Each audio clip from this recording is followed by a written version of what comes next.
Hello there, and welcome to episode 79 of Coffee Break Blogging. We're going to be looking at writing emails and how to write better emails for your list. Now, in episode 77, we talked about the perfect confirmation page. The episodes before that, we were talking about how to actually get people on your email list to begin with. And in the last episode, we talked about various types of campaigns and various things that you can do with your autoresponder sequence, which is going to be the emails that you're going to pre-write, and it's going to be sent to people automatically. But at the end of the day, you've got to sit down and actually write. You've got to sit down and write. And the thing is, I know that many people, when they look at that blank editor on their screen and they're like, okay, like, what do I write now?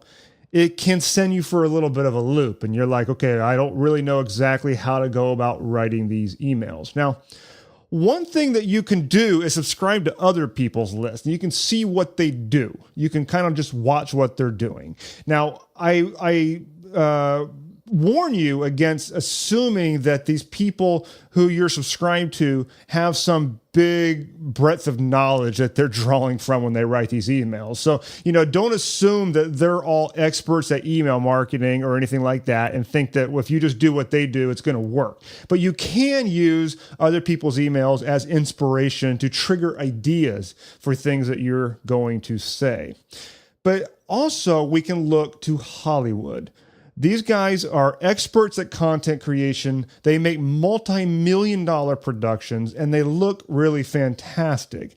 Now, one point that I want to make first about this comparison is that your emails don't have to be perfect productions on the same level as that you might expect from Hollywood. So just because we're going to look at Hollywood and draw a few lessons doesn't mean that you've got to be a perfectionist, that you need to invest just tons of capital and time in your emails, because that's not necessarily the case, okay?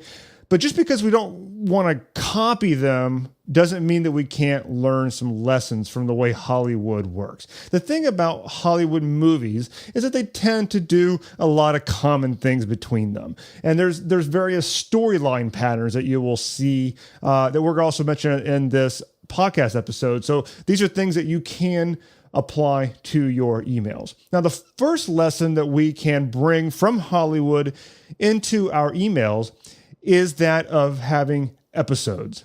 It's the idea of you have an ongoing storyline that doesn't really end for quite some time, but at the same time, there can be these episodes in there. If you look at TV series, they work this way. There's that long overriding storyline that kind of like brings the whole show together. But each individual episode has its own little subplot.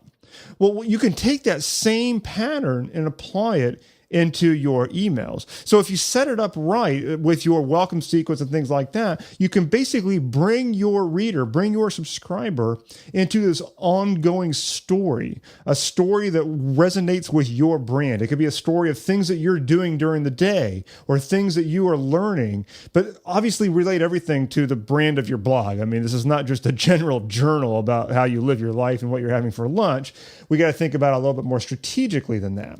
But it's the idea that when you send out an email, it's your subscribers feel like they're almost living vicariously through you, and they're all you can get them to where they're actually interested in what you're going to say because they're almost interested in what's going to happen next.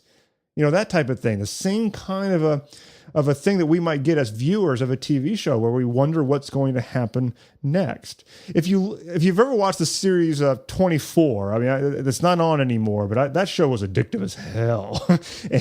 and one of the things about that is you have an episode of 24, and it always leaves you wondering what's going to happen in the next one. And that brings us to the next lesson that we can bring out of Hollywood, and that is the idea of cliffhangers, or in marketing jargon, this is very often called an open loop. Now, the whole idea of an open loop is that you set up incomplete cycles, so to speak. So, everybody has this innate desire that when something starts, we kind of want to finish it. Or if we get left with a mystery as to what something is all about, or we get a spark of curiosity, we naturally want to close it. And we almost have this sense of anxiety that gets built up until we find out what that is, until we get that sense of fulfillment and closure on it. And that's the idea of an open loop. It's the idea of injecting cliffhangers into your emails. And it could be in a very obvious cliffhanger at the end where you set up this whole storyline, and at the end of your email, you just kind of leave them hanging and say, I'll see you tomorrow. And that kind of thing could definitely increase your open rates on the next email. But you can also build in cliffhangers or open loops in the middle of your emails. It doesn't have to be such a hardcore cliffhanger, kind of like 24 might do to you. It could be something where you allude to something else in the middle of one of your emails, and then you just say, okay, well, more about that a little bit later. And then you just continue with your original topic of that email. So you can get these open loops and build this continuity between the emails by using these open loops. And this is stuff that you see in Hollywood all the time, and TV show production, especially TV production, where they've got these episodes that bring the whole series together. They inject these open loops and sometimes even just straight up cliffhangers at the end to get you to tune in to the next week's episode. Now, another thing that you can bring from Hollywood into our emails is the standard 3-act sequence. We see this all the time in plays and things like that, where you have Act 1, which would be the idea of introducing the characters and inciting the audience and bringing forward the problem and things like that. And then in Act 2, that's where the problem deepens and the level of confrontation, the level of stress comes up, and new complexities come up in Act 2. And then in Act 3, that's where we start going straight into the climax and ultimately the resolution of the storyline. Now, this is the standard 3-act sequence, and this can be brought forward into your emails. Now, here's the thing here. You don't want to necessarily do all this in one email. In fact, that's probably going to be pretty difficult. But what you can do is have an email series. So you have a series of emails that are created in advance and designed to go together. And then with that, you can actually set up like a 3-act sequence type of a thing. And it doesn't have to be a nice linear 3 emails, but it can be. It can be. Now, another story pattern is called the hero's journey. And this is also, it kind of does follow the 3-act sequence capability a little bit. But this is put out by a guy named Joseph Campbell, where he talked about the hero's journey. Now, step 1 of the hero's journey is typically where the hero experiences some kind of a calling. They're living this comfortable life, and they're just hesitant to make any real changes. But then they get called to greater service, and they're almost hesitant to do it. But they're like, oh man, I'm being pulled back into this. And then this reluctant hero is being pulled back into the story to do all of his heroic things. And then typically Act 2 of this hero's journey might be the transformation. This is all the things that the hero is going to be going through and experiencing and discovering new things. He's going to be challenged in various ways, overcoming different obstacles, things like that. And then it comes up to Act 3, which is going to be the return. This is where the climax is going to happen, but then you're going to have that return where this person has triumphed over these obstacles, and he has this new knowledge, this new enlightenment that he can then share with people. Now, that hero's journey is found in a lot of different storylines out there, but it can be also used in our plot, so to speak, in terms of marketing and setting up these sequences. And if you look at it in terms of, let's say you're going to work a promotion around a product that you offer, or even an affiliate product. So if we look at part 1, this could be where we present the problem. This is like you are the person who is just going about their business. You're like the reluctant hero who's like, I had this problem, and all of a sudden I needed to deal with it, and I got pulled back in order to deal with all this stuff. So it's almost like you got presented with your problem, and then you came up with the solution. This is all the stuff that you had to go through in order to discover the solution to this problem. And then part number 3 would be this is what I've learned, and I'm now going to share that with you. And you do that by way of the product that you are going to be promoting. So it's kind of like a way of building the hero's journey into a standard product promotion. Okay, so these are things that you can do that come out of Hollywood, come out of typical story patterns that we can bring into our emails. But here's the thing, and I mentioned this earlier, in order to do this, you need to plan out your emails in advance and typically have emails that are designed to go together. We need to move away from the one-off email structure where every single email that we send is just kind of standalone thing. And if they don't open it or they don't read it, it's like, who cares? They didn't really miss out on anything. Instead, it actually helps to have a campaign that you've actually authored in advance, kind of like the creator of a TV series probably knows the plot of that season in advance. Before episode 1 has even been released, they already know what's going to happen in that season. You can do that with your emails as well by writing out your emails in advance. And in fact, one of the other lessons from Hollywood that you can bring into it is the idea of storyboarding.